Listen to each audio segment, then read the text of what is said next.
Title: The Faces in the Field Only Smile at Night. I moved to the farmhouse at the edge of Bramble Creek to escape city noise and spiraling bills. The rent was suspiciously cheap, but the land was vast, quiet, and far from the buzz of my past life. It wasn't long before I noticed the scarecrows, or what I thought were scarecrows, dotting the edge of the wheat field behind the barn. They were crude, almost childlike in their design. Some had burlap sacks for heads with black buttons sewn in his eyes, others just had pale mannequin heads awkwardly perched on wooden poles. All of them wore stretched, eerie smiles painted or stitched across their faces. Harmless enough by day. Strange, yes. But the real unease started after sunset. It was on my third night that I noticed it, a subtle shift in the field just beyond the tree line. I was standing by the kitchen window, sipping lukewarm tea, when a gust of wind rolled through and carried with it a faint, high-pitched laugh, like a child giggling underwater. I stepped out to investigate, my flashlight casting long, nervous beams over the golden wheat. That's when I noticed the first one had moved. Just a few feet forward. I was certain. I'd spent hours painting from the porch that afternoon and knew the layout of the field well. The mannequin head with the crooked smile was now angled toward the house. The next morning, I checked for footprints. Nothing. No drag marks, no disturbed soil, just that same serene, unsettling grin facing my front door. I tried to convince myself I was tired, imagining things. But every night after that, they moved. Not quickly, not dramatically. Just a little closer. One evening, I counted 8 figures. The next night, 10. By the end of the week, there were at least 15. Some smiled wide, their painted teeth impossibly detailed. Others had mouths that looked sewn shut, yet I swore I could hear whispers when the wind died down. I boarded the windows. I set up motion detectors and trail cameras. But nothing captured them moving. The images were always still. Until they weren't. One video showed a freeze frame of the field with one figure front and center. When I blinked, it had jumped a few frames ahead, closer to the porch. Still, no movement, just that haunting smile. Then it was gone. Frame by frame, it vanished. A neighbor, old Mrs. Kendler, was the first to give me answers. She came hobbling down my dirt path one afternoon with a jar of honey and a warning. "They like new faces," she said, not looking me in the eye. "Don't smile back at them. No matter what." When I asked what they were, she only said, "The earth remembers. And some things buried don't stay forgotten." That night, I awoke to the sound of something tapping the front window. Rhythmic, deliberate. I froze, the sound too human to be a branch. I peeked out between the blinds, and my breath caught. One of the figures stood inches from the glass, grinning wide. But it wasn't one I recognized. Its face looked like mine. I tried to leave. Packed everything into the truck and floored it down the gravel path. But every road twisted back into itself. The GPS spun uselessly. When I finally broke through the tree line, the truck sputtered to a stop, dead. Smoke hissed from the engine, and behind me, lining the path, I saw them standing shoulder to shoulder. Dozens of them. Smiling. My smile. Now, I stay inside after dusk. The windows are sealed. The lights stay off. And still, every morning, I wake to find a new figure in the field. They never move while you're watching. But they're always closer than the night before. Rules to survive. 1. Never smile back. 2. Never go into the field after sunset. 3. If one reaches your window, do not look it in the eyes.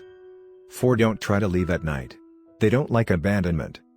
5. Most importantly, never, ever count them out loud. They hate being known. If you hear laughter past midnight, it's already too late. The laughter came like wind chimes in a storm, soft, scattered, discordant. I stood on the porch of the farmhouse, the wooden floorboards vibrating faintly beneath my feet. My flashlight flickered even though the batteries were fresh. Out in the field, the scarecrows still stood in their unnatural poses, backs arched too far, arms drooped too low, faces stitched into unsettling grins. I counted them. There were 10 yesterday. There were 12 now. I didn't make more. I never do. I stepped inside, bolting the door behind me, drawing every curtain, extinguishing every light. But darkness, it seemed, wasn't always protection, it sometimes was invitation. Because the laughter didn't stop. It got closer. It took on new tones. Some were childish, others rasped like a smoker at death's door. Some were giddy, almost musical. Some sounded like my own voice. I covered my ears, but that didn't help. It came from inside my mind now, echoing through memories I never had. At 12:47 a.m., I made the mistake of peeking through the slats of the blinds. The moon hung heavy and low, bloated and red. And in its light, the field was no longer just a stretch of corn and stalks. It was full of them, figures standing too still to be alive, but too unnatural to be just straw. Their faces, once simple burlap sacks with painted smiles, were now lined with flesh. Real teeth gleamed beneath curling lips. Their eyes reflected the moonlight with an awareness I can't describe. One of them lifted a hand. It waved. I tried to back away, but my feet stuck to the floor. My shadow stretched on the wall beside me, but it didn't move as I did. It lingered, reaching toward the window even as I turned. And then it twisted its head. My shadow, with my body, twisted its head to look at me. My breath caught. I ran. I don't know where I thought I could go in this house I've lived in all my life. But every hallway had grown longer. Every door seemed just out of reach. And behind every wall, I heard it, shuffling, dragging, something being pulled across floorboards that groaned under too much weight. They were in the house now. I don't know how they got in. I didn't hear glass break. I didn't hear the door open. But I heard them. Breathing. One was humming. It was the lullaby my mother used to sing. I froze at the sound. I haven't heard that melody since she vanished 10 years ago, right after that last autumn harvest. I finally reached the attic. Slammed the door. Barricaded it. But I don't think it matters. There's something scratching beneath the floorboards now. Long, slow drags of nails, or claws. And every now and then, the low creak of a board straining under weight. The thing that truly terrifies me, though, isn't the faces in the field, or the laughter, or the shadow that doesn't follow me anymore. It's the voice that called up through the cracks a moment ago. It used my mother's tone. It whispered a single phrase. "Come see what we made for you." And now I can hear them climbing the stairs. One. By. One. I counted it like a lifeline. Just one. One shape. One face. One terrible, knowing grin in the cornrows that hadn't been there the second before. My heart thudded so hard it drowned the rustle of the wind. I told myself it was a trick of the light, the moon catching a twisted husk or a broken scarecrow's remnants. But the teeth.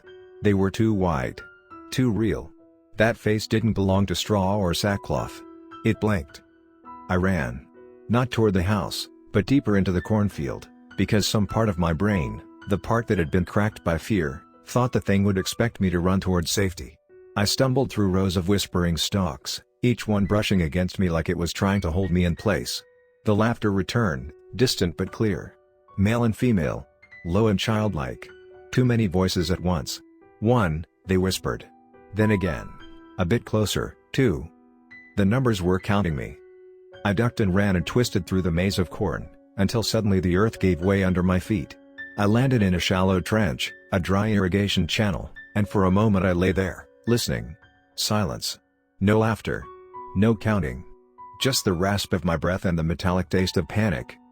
Then, just above me, came a whisper. 3. It was inches from my ear. I bolted upright, but nothing was there. Not in the trench. Not between the rows I could see. I forced myself to crawl through the mud, low and quiet, toward the red light of the farmhouse in the distance. My dad used to keep a halogen lamp on the porch. It was our beacon on foggy nights. It was still on, flickering slightly, but visible. I reached the edge of the cornfield, breath heaving, legs burning. I looked back once, just once. Big mistake. The faces were all there. Dozens.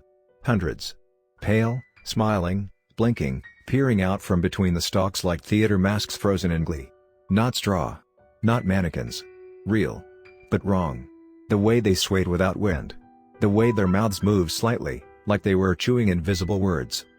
I slammed the door of the farmhouse shut, locked it, and ran upstairs to my childhood bedroom. I knew something was broken in me now. Some door inside had been opened and wouldn't close. They didn't follow. Not that night. But the field was never the same again. Each night, I counted the faces. They moved closer to the house. First row. Second. By the seventh night, one stood in the garden, its jaw unhinged in a silent scream. It never moved, but it watched.